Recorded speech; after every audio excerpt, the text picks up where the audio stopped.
नमस्कार दोस्तों, Praveen classes YouTube channel में आप सभी का एक बार फिर से बहुत बहुत स्वागत है। दोस्तों, आज की एक और वीडियो हम लेकर आ गए हैं रेलवे ग्रुप डी 2025 परीक्षा के लिए अति महत्वपूर्ण सामान्य ज्ञान व सामान्य विज्ञान के प्रश्नों का। जी हाँ दोस्तों, आज की वीडियो में भी हम लोग देखने वाले हैं जीके जीएस का कुछ अति महत्वपूर्ण प्रश्न जो दोस्तों आगामी रेलवे ग्रुप डी की परीक्षा के लिए बहुत ही महत्वपूर्ण होने वाले हैं। तो आप सभी से एक रिक्वेस्ट करूंगा, इस वीडियो को आप लोग अंत तक जरूर देखें, सभी प्रश्नों को अच्छे से समझें और याद करें। दोस्तों, एक एक प्रश्न रेलवे ग्रुप डी की परीक्षा के लिए महत्वपूर्ण होने वाले हैं। तो चलिए वीडियो को शुरू करते हैं। पहला प्रश्न है, प्रत्येक वर्ष आर्थिक सर्वेक्षण प्रकाशित किया जाता है। दोस्तों, बतानी है कि जो प्रत्येक वर्ष आर्थिक सर्वेक्षण प्रकाशित किया जाता है, किसके द्वारा प्रकाशित किया जाता है? तो आप लोग याद रखेंगे ऑप्शन डी, वित्त मंत्रालय के द्वारा। जी हाँ दोस्तों, इसका सही उत्तर होगा ऑप्शन डी, वित्त मंत्रालय। प्रत्येक वर्ष आर्थिक सर्वेक्षण वित्त मंत्रालय के द्वारा प्रकाशित किया जाता है। ऑप्शन डी हमारा बिल्कुल सही उत्तर होगा। चलिए अब अगला प्रश्न देखते हैं। अगला प्रश्न है, शुद्ध पानी किस प्रकार का विद्युतीय चालक है, यानी कि कंडक्टर है? दोस्तों, बतानी है कि शुद्ध पानी किस प्रकार का विद्युतीय चालक है। तो आप लोग याद रखेंगे दोस्तों, शुद्ध पानी विद्युत का खराब चालक होता है। ऑप्शन सी आप लोग याद रखेंगे, इसका सही उत्तर होगा शुद्ध पानी होता है जो दोस्तों ये विद्युत का खराब चालक होता है, बैड कंडक्टर होता है। आप लोग याद रखेंगे ऑप्शन सी, खराब। चलिए अब अगला प्रश्न देखते हैं। अगला प्रश्न है, जल जनित रोगों को इससे नियंत्रित किया जा सकता है। दोस्तों, बतानिए कि जल जनित रोगों को इनमें से किससे नियंत्रित किया जा सकता है, किससे कंट्रोल किया जा सकता है? तो आप लोग याद रखेंगे ऑप्शन ए, पानी के कीटाणु शोधन द्वारा। जी हाँ दोस्तों, जल जनित रोगों को किससे नियंत्रित किया जा सकता है? तो आप लोग याद रखेंगे पानी के कीटाणु शोधन के द्वारा जल जनित रोगों को क्या किया जा सकता है? कंट्रोल किया जा सकता है, नियंत्रित किया जा सकता है। ऑप्शन ए हमारा बिल्कुल सही उत्तर होगा, पानी के कीटाणु शोधन द्वारा। चलिए अब अगला प्रश्न देखते हैं। अगला प्रश्न है, शाहपुर कुंडी डैम परियोजना किस नदी पर निर्माणाधीन है? दोस्तों, बतानी है कि शाहपुर कुंडी डैम परियोजना किस नदी पर क्या है, निर्माणाधीन है? तो आप लोग याद रखेंगे दोस्तों, इसका सही उत्तर होगा ऑप्शन डी, रावी नदी पर। जी हाँ दोस्तों, ऑप्शन डी हमारा क्या होगा, बिल्कुल सही उत्तर होगा। शाहपुर कुंडी डैम परियोजना किस नदी पर निर्माणाधीन है? तो आप लोग याद रखेंगे रावी नदी पर निर्माणाधीन है। ऑप्शन डी, रावी नदी। चलिए अब अगला प्रश्न देखते हैं। अगला प्रश्न है, 4 अंतर्राष्ट्रीय हवाई अड्डे वाला देश का पहला राज्य कौन सा है? दोस्तों, बतानी है कि देश का पहला राज्य कौन सा है जिसमें 4 अंतर्राष्ट्रीय हवाई अड्डे हैं, यानी कि 4 इंटरनेशनल एयरपोर्ट वाला देश का पहला राज्य कौन सा है? तो आप लोग याद रखेंगे दोस्तों, केरल। ऑप्शन भी हमारा क्या होगा, बिल्कुल सही उत्तर होगा। 4 अंतर्राष्ट्रीय एयरपोर्ट वाला देश का पहला राज्य कौन सा है? तो आप लोग याद रखेंगे केरल राज्य है दोस्तों, 4 अंतर्राष्ट्रीय हवाई अड्डे वाला देश का पहला राज्य। चलिए अब अगला प्रश्न देखते हैं। अगला प्रश्न है, बारूद में मुख्य रूप से क्या पाया जाता है? दोस्तों, बतानी है कि बारूद में मुख्य रूप से क्या पाया जाता है? तो आप लोग याद रखेंगे दोस्तों, बारूद में मुख्य रूप से पोटेशियम नाइट्रेट पाया जाता है। क्या पाया जाता है? आप लोग याद रखेंगे पोटेशियम नाइट्रेट। ऑप्शन भी हमारा क्या होगा, बिल्कुल सही उत्तर होगा।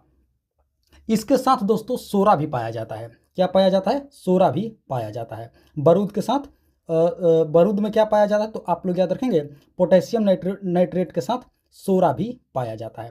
ऑप्शन भी हमारा क्या होगा, बिल्कुल सही उत्तर होगा, पोटेशियम नाइट्रेट व सोरा। चलिए अब अगला प्रश्न देखते हैं। अगला प्रश्न है, हीरे की चमक का कारण है। दोस्तों, बतानी है कि हीरे की चमक का क्या कारण है, हीरा किस कारण से चमकता है? तो आप लोग याद रखेंगे प्रकाश का संपूर्ण आंतरिक परावर्तन के कारण। ऑप्शन है हमारा क्या होगा, बिल्कुल सही उत्तर होगा, प्रकाश के संपूर्ण आंतरिक परावर्तन के कारण हीरा चमकता है। हीरे की चमक का कारण है प्रकाश का संपूर्ण आंतरिक परावर्तन। चलिए अब अगला प्रश्न देखते हैं। अगला प्रश्न है, पानी के छोटे छोटे बुलबुले के गोल होने का कारण है। दोस्तों, बतानी है कि पानी के जो छोटे छोटे बुलबुले होते हैं, उस बुलबुले के गोल होने का क्या कारण है? तो आप लोग याद रखेंगे दोस्तों, इसका सही उत्तर होगा ऑप्शन सी, पृष्ठ तनाव के कारण। जी हाँ दोस्तों, पानी के छोटे छोटे बुलबुले के गोल होने का क्या कारण है? तो आप लोग याद रखेंगे पृष्ठ तनाव के कारण पानी के छोटे छोटे बुलबुले गोल हो जाते हैं। आप लोग याद रखेंगे ऑप्शन सी पृष्ठ तनाव के कारण। चलिए अब अगला प्रश्न देखते हैं। अगला प्रश्न है, कार्बन का सर्वाधिक कठोर अपरूप होता है। दोस्तों बतानी है कि कार्बन का सर्वाधिक कठोर अपरूप कौन सा होता है। तो आप लोग याद रखेंगे ऑप्शन ए हीरा। जी हाँ दोस्तों, ऑप्शन ए हमारा क्या होगा, बिल्कुल सही उत्तर होगा। कार्बन का सर्वाधिक कठोर अपरूप कौन सा होता है, तो आप लोग याद रखेंगे हीरा। आप सभी को दोस्तों बता दें कि कार्बन के दो अपरूप होते हैं, याद रखेंगे आप लोग। कार्बन के कितने अपरूप होते हैं, तो आप लोग याद रखेंगे दो अपरूप होते हैं। एक होता है दोस्तों हीरा और दूसरा होता है ग्रेफाइट। ये दोनों कार्बन के अपरूप होते हैं, लेकिन दोस्तों सबसे अधिक जो कठोर अपरूप होता है वो होता है हीरा। आप लोग याद रखेंगे सबसे अधिक कठोर अपरूप हीरा होता है। आप लोग याद रखेंगे, इसका सही उत्तर होगा ऑप्शन ए हीरा। चलिए अब अगला प्रश्न देखते हैं। अगला प्रश्न है, स्कर्वी रोग किस अंग को प्रभावित करता है। दोस्तों बतानी है कि स्कर्वी रोग किस अंग को प्रभावित करता है। तो आप लोग याद रखेंगे ऑप्शन डी चर्म को प्रभावित करता है, यानी कि स्किन को प्रभावित करता है। स्किन के साथ साथ दोस्तों मसूड़े को भी प्रभावित करता है। आप लोग याद रखेंगे, इसका सही उत्तर होगा ऑप्शन डी चर्म।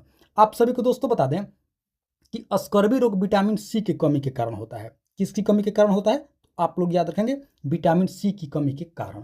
और दोस्तों विटामिन सी का जो रासायनिक नाम होता है वो होता है एस्कॉर्बिक एसिड। ये भी आप लोग याद रखेंगे, विटामिन सी का रासायनिक नाम क्या होता है, केमिकल नेम, तो आप लोग याद रखेंगे एस्कॉर्बिक एसिड। और इसी विटामिन की कमी की वजह से दोस्तों स्कर्वी रोग होता है, और मुख्यतः दोस्तों चर्म और मसूड़े को प्रभावित करता है। तो ऑप्शन डी हमारा क्या होगा, बिल्कुल राइट आंसर होगा, सही उत्तर होगा।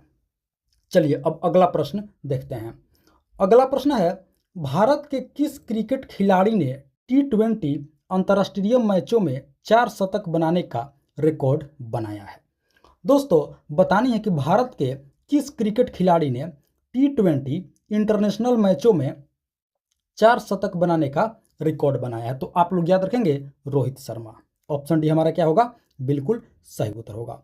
दोस्तों रोहित शर्मा ने T20 अंतर्राष्ट्रीय मैचों में 4 शतक बनाने का इन्होंने रिकॉर्ड बनाया है। ऑप्शन डी आप लोग याद रखेंगे रोहित शर्मा। चलिए अब अगला प्रश्न देखते हैं।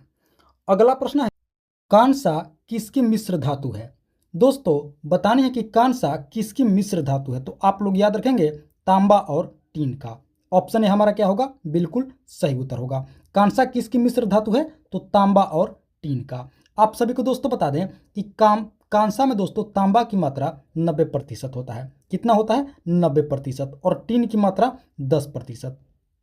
आप लोग याद रखेंगे कांसा में तांबा की मात्रा जो होता है वो होता है 90% और टीन की मात्रा 10%। तो कांसा किसकी मिश्र धातु है, तो आप लोग याद रखेंगे तांबा और टीन का। ऑप्शन ए हमारा क्या होगा, बिल्कुल सही उत्तर होगा। चलिए अब अगला प्रश्न देखते हैं। अगला प्रश्न है, प्रमुख वायु प्रदूषक का एक उदाहरण है। दोस्तों बताने कि इनमें से कौन सा एक वायु प्रदूषक का उदाहरण है, प्रमुख वायु प्रदूषक का एक उदाहरण है। तो आप लोग याद रखेंगे कार्बन मोनोऑक्साइड। ऑप्शन डी हमारा क्या होगा, बिल्कुल सही उत्तर होगा। कार्बन मोनोऑक्साइड एक प्रमुख वायु प्रदूषक का उदाहरण है। Option D carbon monoxide. चलिए अब अगला प्रश्न देखते हैं। अगला प्रश्न है, ओजोन परत के अवक्षय का कारण है। दोस्तों बताने कि ओजोन परत के अवक्षय का क्या कारण है, यानी कि नष्ट होने का क्या कारण है। तो आप लोग याद रखेंगे क्लोरोफ्लोरोकार्बन। ऑप्शन है हमारा क्या होगा, बिल्कुल सही उत्तर होगा। ओजोन परत के अवक्षय का क्या कारण है, तो आप लोग याद रखेंगे क्लोरोफ्लोरोकार्बन, यानी कि CFC। इसी के कारण दोस्तों क्या हो रहा है, ओजोन परत नष्ट हो रहा है, बर्बाद हो रहा है। ऑप्शन है आप लोग याद रखेंगे क्लोरोफ्लोरोकार्बन। चलिए अब अगला प्रश्न देखते हैं। अगला प्रश्न है, लंबी दूरी के बेतार संचार के लिए अपेक्षित तरंगे हैं। दोस्तों बताने हैं कि लंबी दूरी के लिए बेतार संचार यानी कि वायरलेस के लिए अपेक्षित तरंगे कौन से हैं। तो आप लोग याद रखेंगे रेडियो तरंगे। ऑप्शन सी हमारा क्या होगा, बिल्कुल सही उत्तर होगा। लंबी दूरी के बेतार संचार के लिए अपेक्षित तरंगे कौन सी हैं, तो आप लोग याद रखेंगे रेडियो तरंगे। चलिए अब अगला प्रश्न देखते हैं। अगला प्रश्न है, GSLV का पूर्ण रूप क्या है। दोस्तों बतानी है कि GSLV का पूर्ण रूप क्या होता है। तो आप लोग याद रखेंगे geo synchronous satellite launch vehicle. Option है हमारा क्या होगा, बिल्कुल सही उत्तर होगा। Geo synchronous satellite launch vehicle GSLV का पूर्ण रूप होता है। चलिए अब अगला प्रश्न देखते हैं। अगला प्रश्न है, राष्ट्रीय राजमार्ग संख्या 4 NH4 जोड़ता है। दोस्तों बतानी है कि नेशनल हाईवे संख्या 4 नेशनल हाईवे संख्या 4 किसको जोड़ता है? तो आप लोग याद रखेंगे ऑप्शन बी मुंबई और चेन्नई को। जी हाँ दोस्तों, ऑप्शन बी हमारा क्या होगा? बिल्कुल सही उत्तर होगा। राष्ट्रीय राजमार्ग संख्या 4 यानी कि नेशनल हाईवे 4 किसको जोड़ता है? तो आप लोग याद रखेंगे मुंबई और चेन्नई। ऑप्शन बी हमारा क्या होगा? बिल्कुल सही उत्तर होगा। चलिए अब अगला प्रश्न देखते हैं। अगला प्रश्न है, सल्फर शब्द किस भाषा से लिया गया है? दोस्तों बतानी है कि सल्फर शब्द किस भाषा से लिया गया शब्द है? तो आप लोग याद रखेंगे ऑप्शन ए लैटिन भाषा से लिया गया शब्द है सल्फर शब्द। ऑप्शन ए हमारा क्या होगा? बिल्कुल सही उत्तर होगा। सल्फर शब्द किस भाषा का शब्द है? तो आप लोग याद रखेंगे लैटिन भाषा का शब्द है। चलिए अब अगला प्रश्न देखते हैं। अगला प्रश्न है, तुर्की की राजधानी कहाँ है? दोस्तों बतानी है कि तुर्की की राजधानी कहाँ है? तो आप लोग याद रखेंगे ऑप्शन ए अंकारा। अंकारा में है। ऑप्शन ए हमारा क्या होगा? बिल्कुल सही उत्तर होगा। तुर्की की राजधानी कहाँ है? तो आप लोग याद रखेंगे अंकारा। चलिए अब अगला प्रश्न देखते हैं। अगला प्रश्न है, भारत की सर्वप्रथम बैटलफील्ड मिसाइल कौन सी है? दोस्तों बतानी है कि भारत की सर्वप्रथम बैटलफील्ड मिसाइल कौन सी है? तो आप लोग याद रखेंगे ऑप्शन बी पृथ्वी। जी हाँ दोस्तों, भारत की सर्वप्रथम बैटलफील्ड मिसाइल है ऑप्शन बी पृथ्वी। सतह से सतह पर मार करने वाली, आप लोग याद रखेंगे सतह से सतह पर मार करने वाली भारत की सर्वप्रथम बैटलफील्ड मिसाइल है। क्या है नाम? आप लोग याद रखेंगे पृथ्वी। आप सभी को दोस्तों बता दें कि इसका सफल परीक्षण 25 फरवरी 1988 ईस्वी को किया गया था। कब किया गया था? 25 फरवरी 1988 ईस्वी को इसका सफल परीक्षण किया गया था। सतह से सतह पर मार करने वाली दोस्तों भारत की प्रथम बैटलफील्ड मिसाइल है। चलिए अब अगला प्रश्न देखते हैं। अगला प्रश्न है, काजीरंगा नेशनल पार्क किस राज्य में स्थित है? दोस्तों बतानी है कि काजीरंगा नेशनल पार्क किस राज्य में स्थित है? तो आप लोग याद रखेंगे ऑप्शन बी असम राज्य में। जी हाँ दोस्तों, काजीरंगा नेशनल पार्क किस राज्य में है? तो आप लोग याद रखेंगे ऑप्शन बी असम में। आप सभी को दोस्तों बता दें कि काजीरंगा नेशनल पार्क असम राज्य में है, जो दोस्तों एक सींग वाले गैंडे के लिए प्रसिद्ध है। किसके लिए प्रसिद्ध है? तो एक सींग वाले गैंडे के लिए। किस राज्य में? तो असम राज्य में है। चलिए अब अगला प्रश्न देखते हैं। अगला प्रश्न है, रेफ्रिजरेशन में किस गैस का प्रयोग किया जाता है? दोस्तों बतानी है कि रेफ्रिजरेशन में किस गैस का प्रयोग किया जाता है? तो आप लोग याद रखेंगे ऑप्शन बी फ्रियोन गैस का प्रयोग किया जाता है प्रशीतक के रूप में। ये भी आप लोग याद रखेंगे, रेफ्रिजरेशन में फ्रियोन गैस का प्रयोग किया जाता है प्रशीतक के रूप में। ऑप्शन बी हमारा क्या होगा? बिल्कुल राइट आंसर होगा, सही उत्तर होगा। चलिए दोस्तों अब अगला प्रश्न देखते हैं। अगला प्रश्न है, किस नदी को बंगाल का शोक यानी कि सौरो ऑफ बंगाल के नाम से जाना जाता है? बतानी है दोस्तों कि किस नदी को बंगाल का शोक नदी कहा जाता है? तो आप लोग याद रखेंगे दामोदर नदी को। ऑप्शन सी हमारा क्या होगा? बिल्कुल सही उत्तर होगा। दामोदर नदी को बंगाल का शोक नदी कहा जाता है। चलिए अब अगला प्रश्न देखते हैं।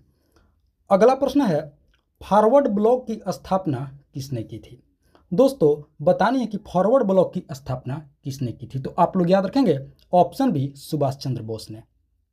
जी हाँ दोस्तों, सुभाष चंद्र बोस ने फॉरवर्ड ब्लॉक की स्थापना की थी। आप सभी को दोस्तों बता दें कि सन 1939 ईस्वी में। कब की थी इन्होंने? तो सन 1939 ईस्वी में दोस्तों सरदार सुभाष चंद्र बोस ने दोस्तों फॉरवर्ड ब्लॉक की स्थापना की थी। ऑप्शन बी हमारा क्या होगा? बिल्कुल सही उत्तर होगा, सुभाष चंद्र बोस। चलिए अब अगला प्रश्न देखते हैं। अगला प्रश्न है, बॉल पेन किस सिद्धांत पर कार्य करता है? दोस्तों बतानी है कि बॉल पेन किस सिद्धांत पर कार्य करता है? तो आप लोग याद रखेंगे पृष्ठ तनाव। ऑप्शन डी हमारा क्या होगा? बिल्कुल राइट आंसर होगा। बॉल पेन किस सिद्धांत पर कार्य करता है? तो आप लोग याद रखेंगे पृष्ठ तनाव के सिद्धांत पर कार्य करता है। ऑप्शन डी राइट आंसर होगा। चलिए अब अगला प्रश्न देखते हैं। अगला प्रश्न है, महिलाओं में प्रायः कमी पाई जाती है। दोस्तों बतानी है कि महिलाओं में किसकी कमी प्रायः पाई जाती है? तो आप लोग याद रखेंगे ऑप्शन बी आयरन की। जी हाँ दोस्तों, महिलाओं में प्रायः आयरन की कमी पाई जाती है। आप सभी याद रखेंगे ऑप्शन बी आयरन। चलिए अब अगला प्रश्न देखते हैं। अगला प्रश्न है, मीराबाई चानू का संबंध किस खेल से है? दोस्तों बतानी है कि मीराबाई चानू का संबंध किस खेल से है। मीराबाई चानू किस खेल से संबंधित है? तो आप लोग याद रखेंगे ऑप्शन ए भारोत्तोलन यानी कि वेट लिफ्टिंग। ऑप्शन ए हमारा क्या होगा? बिल्कुल सही उत्तर होगा। मीराबाई चानू किस खेल से संबंधित है? तो आप लोग याद रखेंगे वेट लिफ्टिंग या भारोत्तोलन से संबंधित है। ऑप्शन ए हमारा क्या होगा? बिल्कुल राइट आंसर होगा। तो दोस्तों ये थी हमारी आज की रेलवे ग्रुप डी 2025 परीक्षा के लिए अति महत्वपूर्ण सामान्य ज्ञान व सामान्य विज्ञान के प्रश्नावली वीडियो। आशा करते हैं इस वीडियो को आप लोग अंत तक जरूर देखे होंगे, सभी प्रश्नों को अच्छे से समझे होंगे और याद भी कर लिए होंगे। दोस्तों तो आप सभी से एक बार फिर से रिक्वेस्ट करूंगा कि इस वीडियो को अभी तक आप लोगों ने एक लाइक नहीं किए हैं तो वीडियो को एक लाइक कर देंगे। साथ ही साथ प्रवीण क्लासेज यूट्यूब चैनल पर आप लोग पहली बार विजिट किए हैं तो दोस्तों इस चैनल को सब्सक्राइब करके आप लोग हमारे साथ अवश्य जुड़ेंगे इसी तरह का महत्वपूर्ण प्रश्नावली वीडियो प्रतिदिन देखने के लिए। तो दोस्तों इस वीडियो में फिलहाल इतना ही, मिलते हैं एक और मोस्ट इंपॉर्टेंट वीडियो लेकर के। तब तक के लिए आप सभी का बहुत बहुत धन्यवाद। जय हिंद दोस्तों।